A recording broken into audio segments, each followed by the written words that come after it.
We tend to hold a fairly common assumption about the architecture of freedom.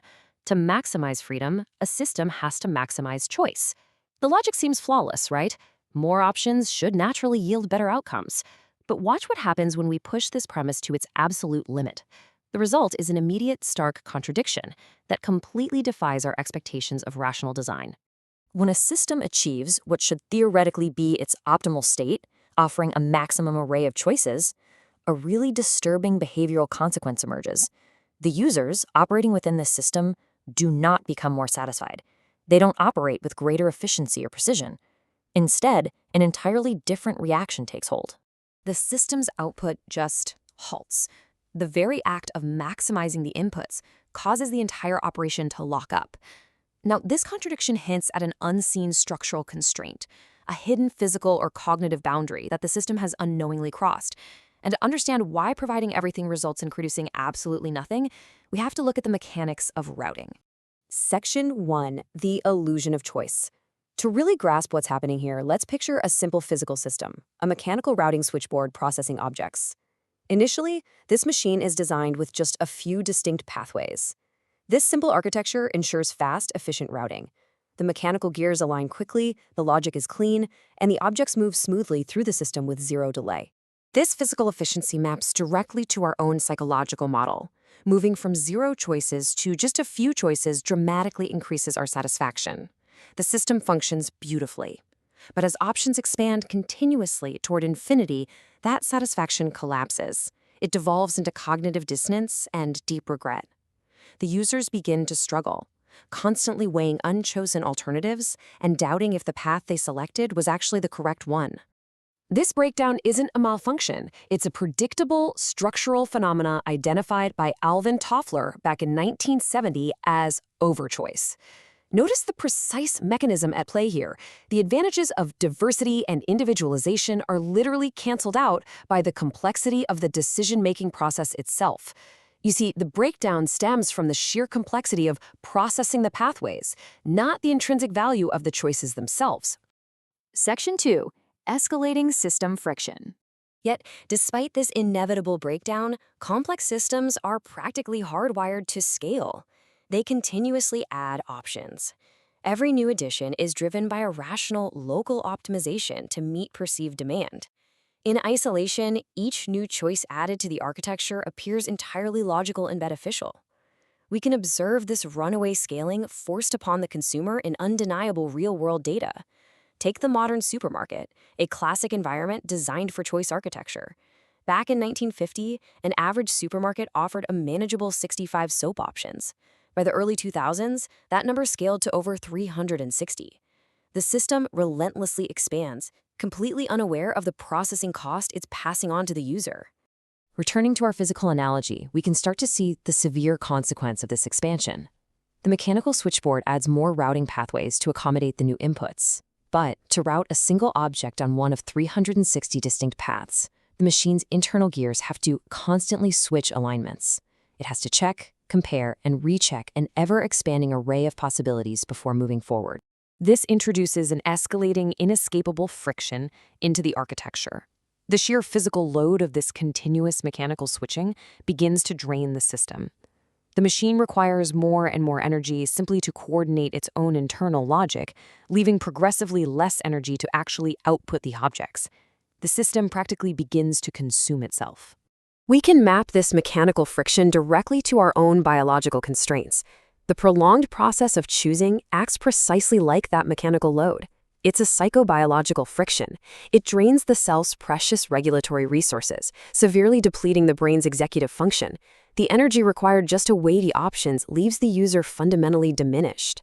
The structural exhaustion of this constant sorting leads inevitably to decision fatigue.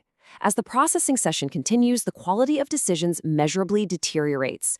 The exhausted system can no longer make rational trade-offs.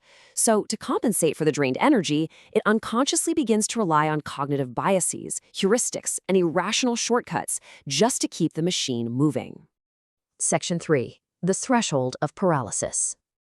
Before we continue observing this escalating friction, I want to briefly mention SIFT. It's a news app I built that provides a calmer way to stay informed by highlighting only the most important news, deliberately avoiding endless headlines and sensational content. You can find it through the link in the description. Okay, returning to our physical routing machine. Under the escalating pressure of infinite variables, it reaches its absolute limit. With hundreds of pathways to evaluate and compare simultaneously, the gears lock against one another. The switchboard seizes entirely, crushed under the weight of excessive routing pathways. The machine is functionally dead. We observe the exact behavioral equivalent in humans operating within an infinite choice architecture. The individuals just freeze, terrified of making an error and desperately holding out for a non-existent perfect solution. They evaluate variables until their cognitive capacity is entirely consumed. Forward motion halts. The system waits for an output that will never come. This gridlock is formalized as analysis paralysis. The system is so overwhelmed by the sheer volume of available moves and their implications that it takes drastic action. It unconsciously suppresses decision-making entirely. It paralyzes itself in a desperate last resort effort to preserve existing options rather than risk a suboptimal path. Section 4. Limits of bounded rationality. To understand why escape from this architecture becomes completely impossible, we have to shift to a deeper mathematical truth. This breakdown isn't a psychological weakness.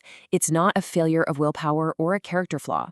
It's an absolute structural certainty woven right into our biology. Cognitive computational resources are strictly finite. According to foundational cognitive research, human processing can only reliably juggle a small, fixed number of variables, roughly 7 items, at any one time. Once the variables of a choice architecture exceed that hard mathematical limit, the processing engine simply buckles under the load. And this brings us to the core hidden structure of the failure, bounded rationality. Introduced by Herbert Simon, it establishes that perfectly rational decisions are biologically and practically impossible. We simply do not possess the computing power, the memory, or the time to run a full cost-benefit analysis on an infinite set of variables. The contradiction becomes undeniable when we look at our natural design. Humans are built to act as satisficers, meaning we seek a satisfactory, adequate solution that meets our criteria within our strict limitations. But modern choice architectures catastrophically ignore this. They demand that we act as optimizers, searching relentlessly for a perfectly optimal solution that our hardware is literally incapable of calculating. Section 5. Inevitable structural lock-in. We're now brought to an inescapable conclusion regarding the modern architecture of infinite choice. When the environment demands constant optimization from a processor biologically built only for satisficing, the outcome is locked in from the very beginning. Concluding our physical switchboard analogy, a finite machine simply cannot process infinite pathways.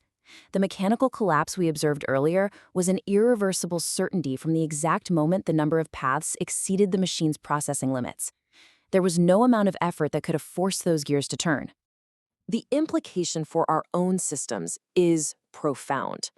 Maximizing options mathematically guarantees cognitive gridlock. The exhaustion, the regret, the paralysis, these are not personal failures.